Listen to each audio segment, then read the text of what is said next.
In this video, I will show you how you can install and use Kilonotes on any Samsung tablet. Now to do that, first of all, just open the Google Play Store.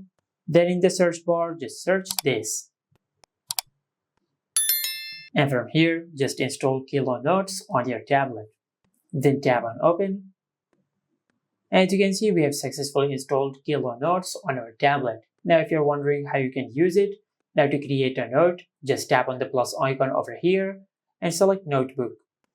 Now from here you can give a name to the notebook. For example, I will name it My Notes, then tap on Confirm Creation. Now as you can see, we have successfully created a notebook.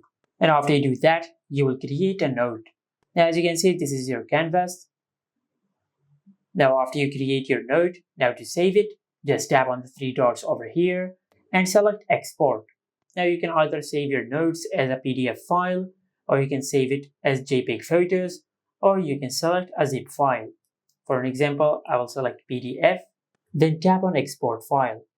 Now if you want to share your file, you can do it from here, but if you go back, as you can see, this is the notes which we have created. Just like that. And this is how you can install and use Kilonotes on any Samsung tablet. Make sure to like, comment, and subscribe. Thank you for watching.